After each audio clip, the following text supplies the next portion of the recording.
Assassinations Committee in 1978, and we have some of that footage that reopened the case. Why don't you tell us a little bit about this? Well, back in 1975, I was the first person to show this footage on national television. This is the Zapruder film. When the president is struck in the head, he's thrown violently to the rear and to the left. Right about now. Totally consistent with a shot from the grassy knoll from the right front. Completely inconsistent with a shot from behind, from the Texas School Book Depository. Now, the footage you're going to see next is the actual optical version, my enhancement that I presented before Congress. You visually enhanced this next tape. That's correct. Okay. And this is extremely graphic, so... But it's also very necessary. One more time. The president waves to the crowd. He responds to being hit. And the fatal headshot. Okay. And he's hit before going behind the sign, but the fatal headshot is later on. Now this time I steadied the car and watch the impact in the direction of travel.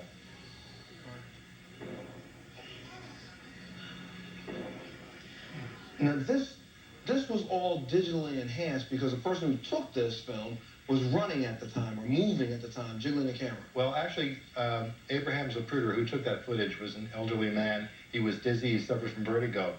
But actually, I enhanced the footage, but I didn't digitally enhance it. Digital enhancement came years later, and digital enhancement is electronically fooling with the image. My work is purely from photographic, mechanical techniques. There's no doctoring with the film at all. I simply steadied it and got in closer, so it eliminates a lot of the extraneous material around the edge. Okay, and now what did the committee do with this tape? What were the findings of the committee after you presented this tape? Well, initially, the committee did not exist until I presented this in Good Night America, and we can thank Dick Gregory for that. After that television... I say that. He brought it by my house. Right? And you took a look at it. I said, man, I mean, the whole world's looking for this film. Why you bring it by? Don't you know? I mean, don't you know some white folks you can take it? No, I didn't. Anyway... So we put it on national TV, and that things changed. And I think you aired it first on some other guy's show. But yeah. That's all right. We will hold you go right ahead. Well, the thing is that very soon after that, I was invited down to Washington to present the evidence before a segment of Congress. As a result of that showing, Congressman Downing of Virginia introduced legislation to reopen the case. And that's what created the House Assassinations Committee. And based on the film and acoustics evidence and eyewitness testimony and other bits of evidence, the committee released a final report in 1979 stating that to a 95% certainty there was a conspiracy to kill President Kennedy. At least 2 people firing at least 4 shots.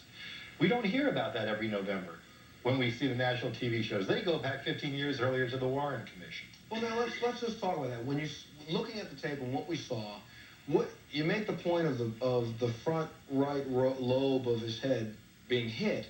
But what does this really prove? I mean, this proves that the direction of fire was different. I mean, exactly what does it prove?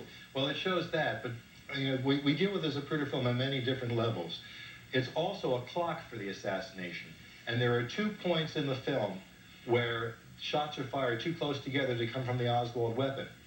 The government test-fired that weapon thousands of times. The absolute minimum mechanical firing time is 2.3 seconds. Not trying to hit anybody, not trying to aim, just getting off 2 shots. The fastest ever, under ideal conditions, 2.3 seconds. On the Zapruder film, there's one point where 2 shots are 1.6 seconds apart, and another point where they're 0.6 seconds apart. The obvious conclusion is that there had to be at least another person firing. They couldn't admit that because it meant conspiracy, so they invented something called the single bullet theory, which I'm sure we're going to discuss. We're going to get to that. Now, Jim, what do you say to this? You've seen the tape, you've seen it enhanced. What do you say to that? Well, my basic reaction, Montel, is if the congressman who initiated the call for the House Select Committee had spent a bit more time studying the applicable laws of not just of physics, but experiments, they wouldn't have created the committee in the first place. The backwards motion of the president's head is a jet effect of the escaping skull and tissue. The entry wound is high on the rear of the head, and every single forensic pathologist who's examined the x-rays and photographs, including Dr. Wecht, who you showed a moment ago, tells us that there is no evidence there for a shot from the right front. Yeah, I just wanted to say I think it's all too obvious that there was a conspiracy, and it's important for the American people to realize that we're just too trusting in the government and always have been, and that's why so many people think that are just blaming Harvey Oswald and not blaming it on who really deserves the credit for this assassination. But this was 1991. Who cares now? Why? Why is it so important that we know someone actually did it? You care, you're doing the show. Well, I do, but I want you to tell us why we should care about this. Let me tell you why we should care, okay? We're going into the 1990s. We've got some tremendous problems and challenges facing us. We've got deterioration of the environment. We've got depletion of the ozone. We've got war in the Middle East. We've got banking scandals that's draining the financial sources of this country, and we've got AIDS, for God's sakes, drugs, crime, and how are we going to cope with these problems if we don't even understand what happened to us in 1963? Yes, sir. I'd just like to know why all the important people who knew anything about this assassination all got murdered or died mysteriously. Let's find out about that. Why did those types of things happen? Because we've heard these reports about different people involved in this dying for the last 15, 20 years. Why is that? I think when you realize that, Lee Harvey Oswald, he could not be responsible for all of those deaths because he's already dead. But I think when you look at some other things, to answer your question, we take a little petty criminal by the name of Jack Ruby. But when you look into Jack Ruby, you find out that he's more than just a petty criminal. You go back to 1935 when Jimmy Hoffa was moving on the Teamsters Union, and the one person wouldn't move was Chicago. He ends up murdered. And if you look at the front page of the Chicago Tribune, who did they arrest for that mob hit? A guy by the name of Jack Rubenstein. Now, you telling me that they keep giving him to us as just some little petty criminal that they won't even tell us that he was working for the FBI how long before the assassination? They said within a few years, but there's no evidence that he may have been still working for the FBI. Okay, we're going to take a break, but when we come back, Jim, you had said something about the forensics and the doctors looking at x-rays and those types of things. And Robert, I understand that you have some x-rays that show us that maybe something else took place. We'll be back right after this. I had a conversation with Lyndon the morning of the assassination because I had planned to meet him in Austin that night. And he was very angry. He was real irate. And he said, after today, those blank-to-blank Kennedys will never embarrass me again. That's no threat. That's a promise.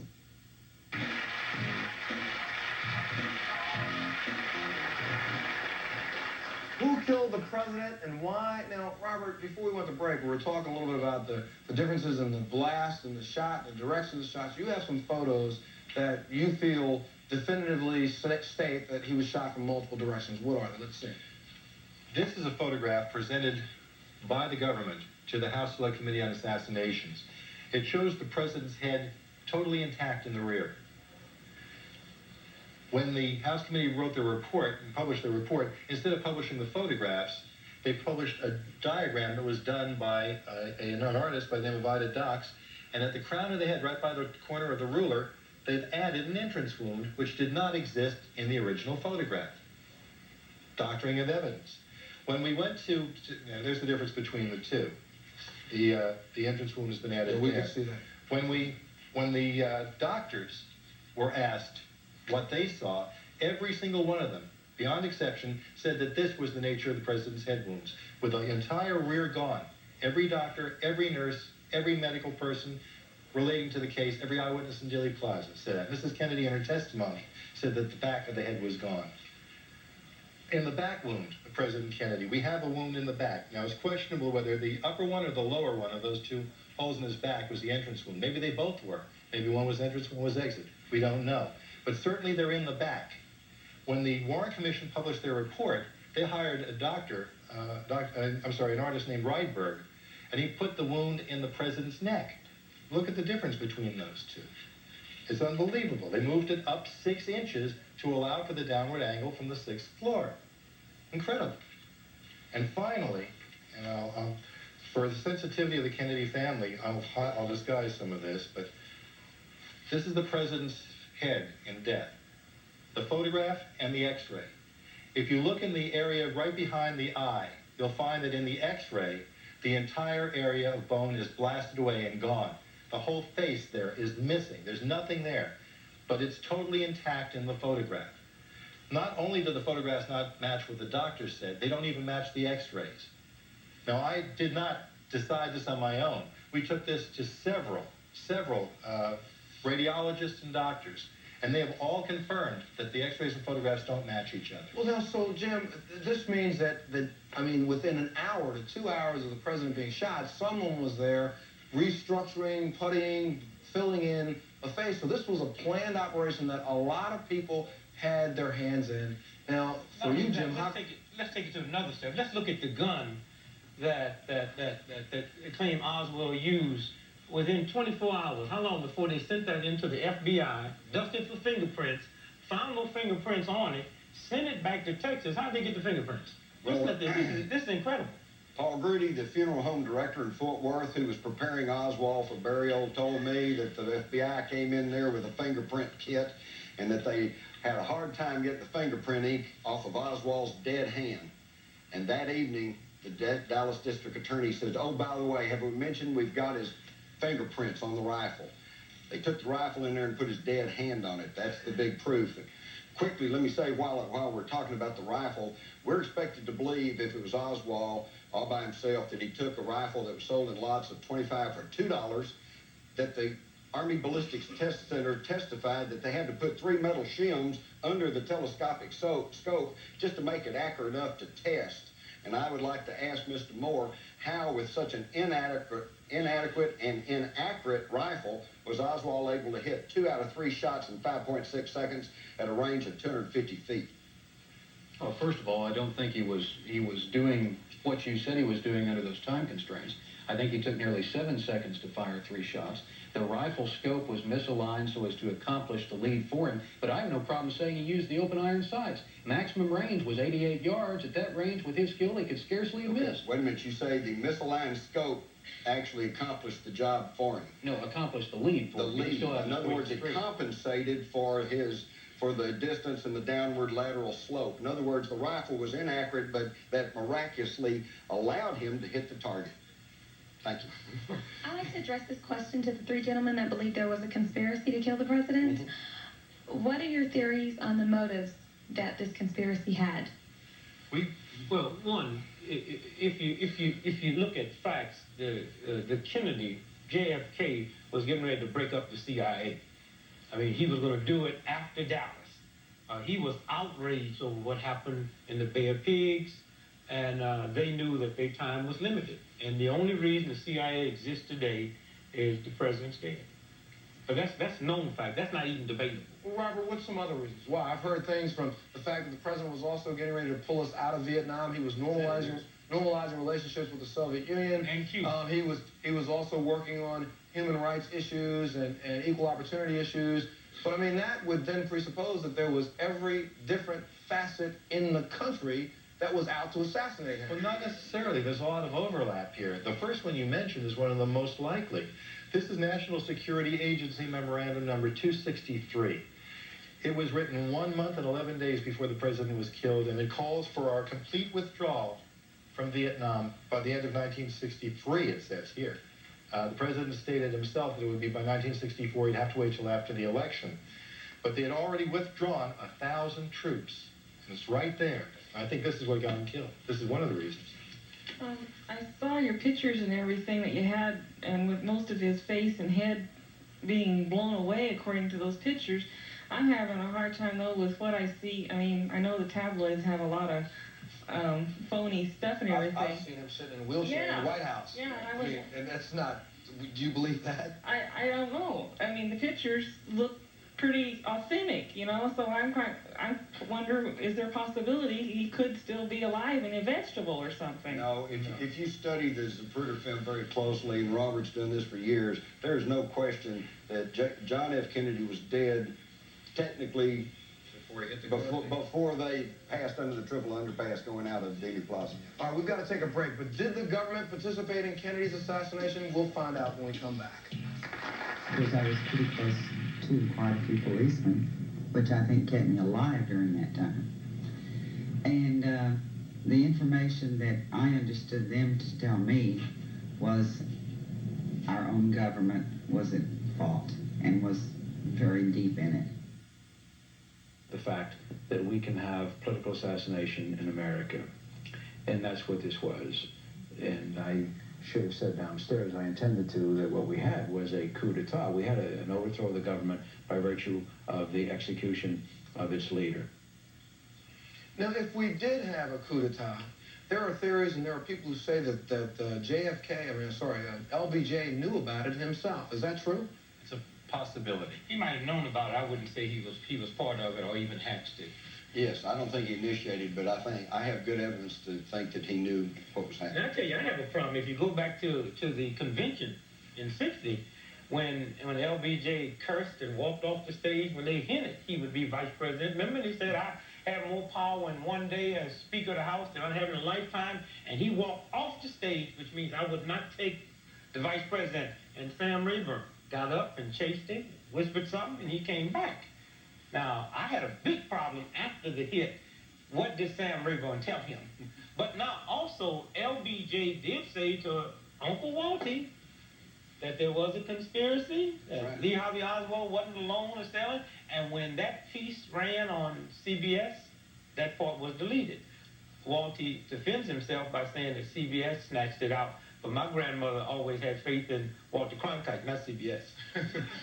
Yes, sir. My question is, okay, concerning the fact that if it was a conspiracy and all this stuff happened with Jack Ruby and all this, and then this guy says it all happened as a sequence of events, do you think we'll ever know? I mean, conspiracy, it happened, this guy got killed this way and this way, and Sure, do you think, in the future we'll ever know? Part of this Freedom of Information Act thing, so we're not going to see the real papers on this until the year like 2039. Is Let me that read correct? something. Can I read something to you quick? You sure can. These are FBI documents.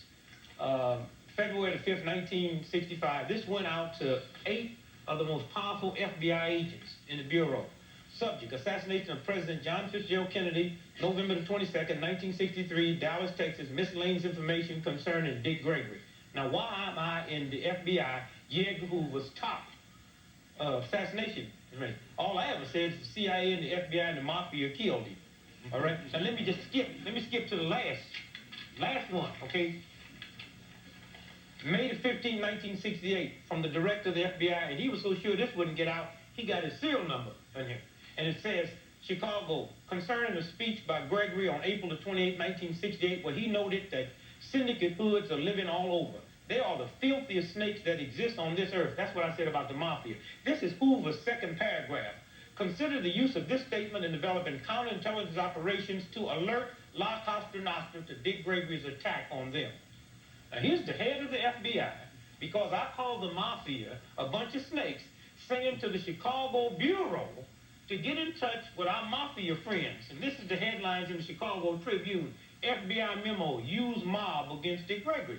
Not only is it a conspiracy, a coup d'etat, they'll kill everybody that gets in their way. And only God knows how many people have been killed. And they'll even kill you. Because in your... Gotcha. Wait a minute, Dick. Yes, sir. Yeah, I want to question this is Dick Gregory. Dick Gregory also, I know what you're saying is true because they killed Martin Luther King along too. I figured that was also, all of them was right there together, wasn't it? Yeah. And when he preached about going to the mountaintop, that's what he was telling people he was finna die then, and the Kennedys was gonna die, right? Yeah. Okay, I didn't mean to be facetious. To not slip off, wait a second, but not to slip off on Martin Luther King, because that's an entirely different show. Yeah. This show with Kennedy, I mean, obviously proves, and Jim, tell us how with even this evidence you can sit there and say that Lee Harvey Oswald did it himself. Well, the medical evidence, Montel, is a model of clarity. What is there to be seen is seen. What you and I saw in the x-rays and photographs are genuine. They were exhaustively authenticated for the House Select Committee. The x-rays show the entry wound high on the rear of the head. Every single forensic pathologist, the experts who have reviewed this material, agree the shots came from above and behind. But that was put before, my faith in the experts. That was the Warren Commission, but no, that was during the House Select Committee as well. Their forensics panel. It's fake. There are fake documents in the files. The photographs have been demonstrated to be fakes. The Oswald photographs with his rifle, the defense... Oh, come on, Jim. The Defense Ministry of Canada, Scotland Yard, they say they're fakes. He's basing arguments based on evidence that is faked because we're in the hands of the government. Very quickly, the House Assassinations Committee doctors were never allowed to know what the issues were here. They were never briefed on why we questioned the authenticity. Their sole test for authenticity was they dated the emulsion numbers on the films. And yes, it was done in 1963. There's no question about that. But they did not authenticate them. Stereoscopic views show that they are not genuine. That's also true with the naval doctors that did the autopsy. How did that go out? The autopsy personnel were all naval personnel. The Department of the Navy was so afraid of any of this evidence getting out, every single naval personnel, every member of the Navy, was called in and had to sign formal orders that they would never discuss what went on behind closed doors that night at the autopsy. The House Assassinations Committee had to have the Department of the Navy sign new formal orders allowing them even to speak then. Okay, this is for the man in the front. You've seen all the proof and the evidence and the pictures, which I find completely believable. I've read a book. I don't know if I can say the title of it. No, but, no, you can't. But okay, and it was very believable. The pictures to me are very believable. What makes you disprove these?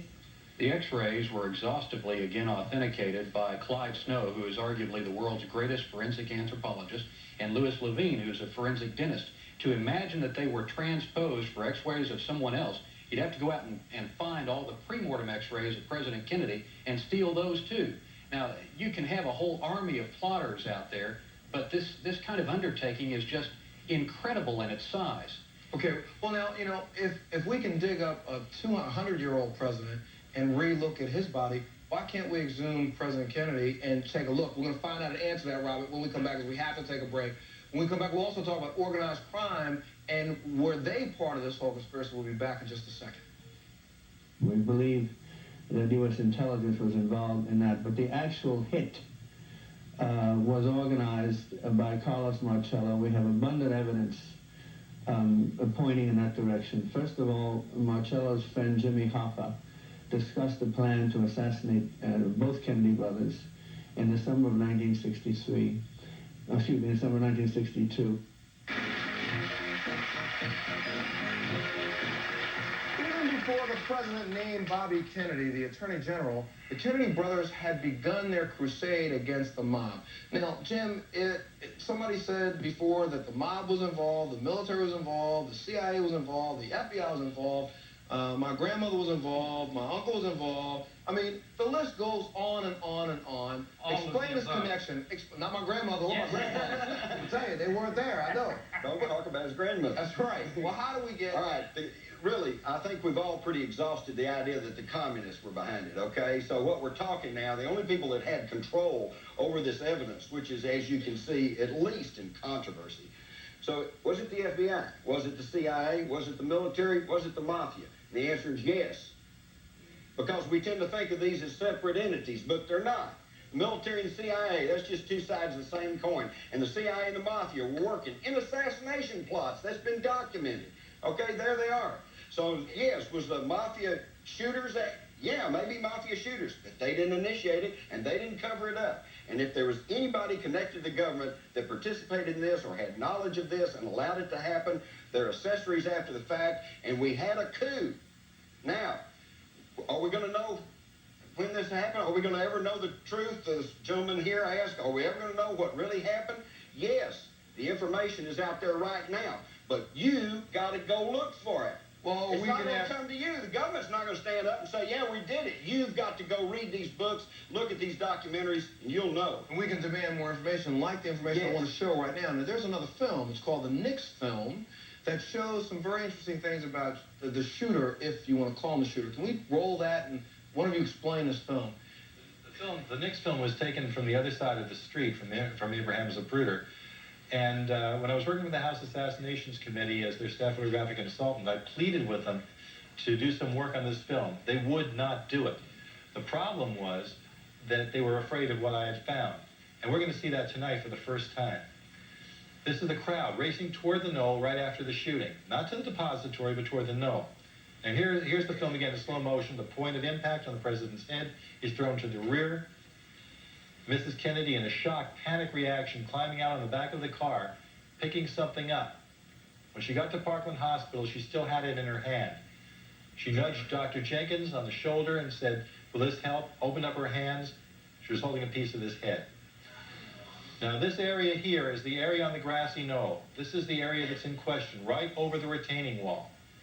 What I found through optical enhancement was this moving shape. There's the wall at the bottom half, and you see a moving shape at the top. Now I'll move up just a little bit. That shape that we see, it's too dark to tell exactly what it is, but there is some movement up there. They tell us there's no one on the knoll, but there is someone there. Now, what I pleaded with the owners of the time to do is let me work on this, on the original, not my first generation copy. They flatly refused. This was a news organization. We're talking about possibly the story of the century. I didn't put any kind of restrictions on it. I would give them the story. They could oversee the work. This is looped, of course. There's several different takes on that. But that's the man that we're looking for. Well, Robert, let me ask you a question now. Not just to play devil's advocate, but I could say that was like two little birds flying in, you know, a bird playing. Fine. But how do you know it's a person? First of all, because he appears in 6 other single photographs. There's a total of 7 photographs that show this guy, number 1. Number 2, right after the assassination, he ran back into the parking lot, the exact spot where all those witnesses ran up and chased him. When they got there, he was gone. We don't know who he is. And maybe it is just birds landing. We don't know. The question is, why can't we have the film? It was brought to the House Assassinations Committee. They looked at it and lost it.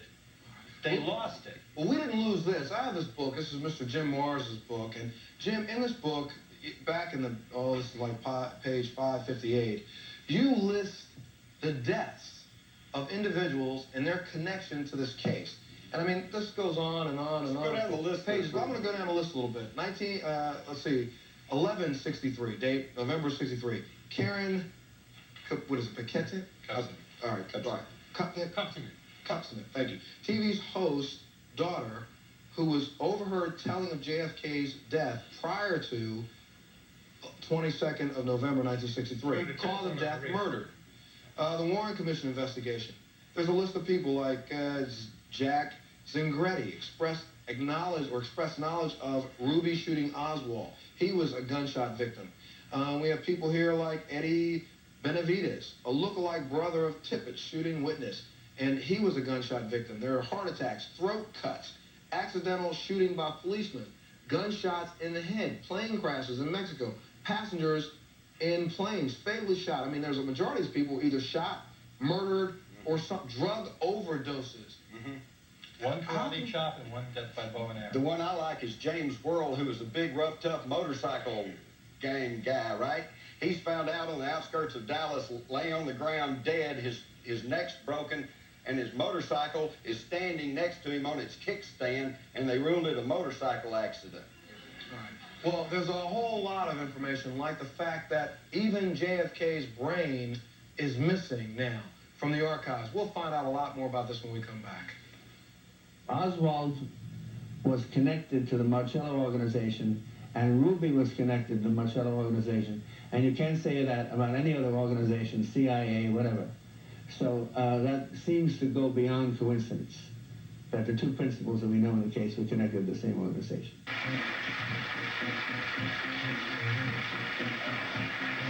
A lot of important evidence disappeared from the National Archives, from the Nix film, to the president's brain itself. Now, gentlemen, where is it? I don't know. Obviously, that Bobby Kennedy had a lot to do with at least some of this. Well, that's what they said. He's dead. He can't defend himself. Who had control over all that stuff? The government. It's not just the brain. It's the brain, it's the skull fragments, it's the microscopic slides prepared from the tissues around the wounds. It's everything that related to the president's body. Everything that is physical evidence, as opposed to photographic, is missing. And some of the photographic stuff is too. Including the car, which should have been kept forever, was sent back to Cincinnati within 3 days and re-overhauled. Can you imagine something that valuable? Destroying that evidence that quick?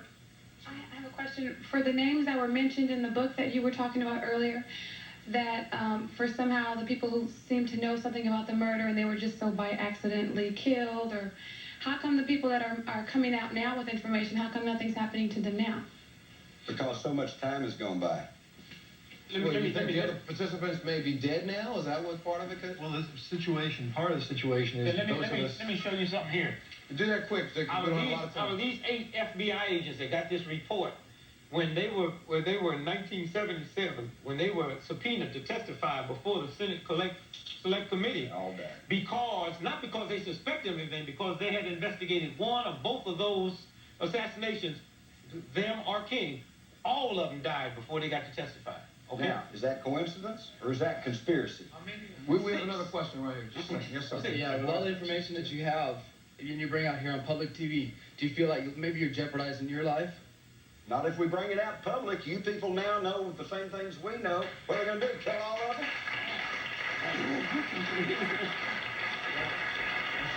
I would like to know, is it true that there was a previous connection or anything with the Kennedy family and the mafia? Was there any type of relationship before? Like I heard their father. Assassination? Right. Was there a connection beforehand that may have caused this? I would have to say that as much as I hate to, that that the evidence does seem to point out, and I'm afraid that there's some evidence that's likely to come out in the near future that even further solidifies the idea that the Kennedys, and particularly the dad, Joe Kennedy, definitely had some ties to organized crime. Yes, ma'am. I was curious what Jackie Kennedy came to her conclusion, what she believes. She hasn't ever said. The family talked about it? Actually, she did say once. Well, I want to get one more point in before you. Now, there was this whole thing about this super bullet or this mysterious bullet. Tell us a little bit about that, Robert. Okay, one of the main problems that we've had with this is trying to recreate the single bullet theory. The single bullet theory was invented by Arlen Specter, Senator Arlen Specter, because the Zapruder film, as a clock, shows that shots were fired too soon between shots to have come from the Oswald weapon. So we hypothesized that Governor Connolly was hit by the same bullet that went through President Kennedy, and Governor Connolly had a delayed reaction. The problem is that the men never, ever line up for a shot at any particular time, anywhere in the motorcade during that sequence. If you look at the wounds that appear on the autopsy photographs, here's what the bullet had to do. It had to enter President Kennedy's back, heading downward, right to left from the 6th floor, exit at an upward angle, go to the right, then go to the left, hit Governor Connolly 1.6 seconds later, fracturing his 5th rib, exiting his chest, fracturing the distal radius bone of his right wrist, which was out here, and then burying himself just about It had to travel miles and miles, but we also found out that the bullet didn't even reflect that kind of damage. Is that correct? This is exactly what it looked like, except for a minor bit of flattening at the tail, which this does not have, and it's a very minor bit of flattening. And the way it appears now, there's little gashes in the top and at the bottom that were removed by the FBI for spectrographic analysis. Okay, what did Jackie Onassis say? She said, and this is her testimony before the Warren Commission. When they published her testimony, they said this, reference to wounds deleted. That's what they said. I was curious about it. We filed under the Freedom of Information Act. And in 1972, she said, this is what she said, from the back, you could see, you were trying to hold his hair on and his skull on. She said the same thing the doctors did. That the back of his head was missing? Yeah. Well, we'll be back in just a second. This is the basement floor of the Dallas City Hall, and that's a scuffle on the basement floor. It seems to concern photographers. He has been shot. Oswald has been shot.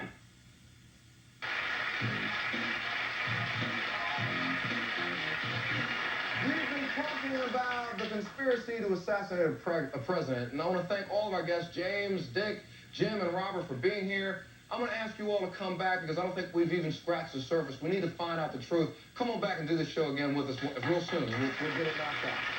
Join us again on the next Montel Williams Show.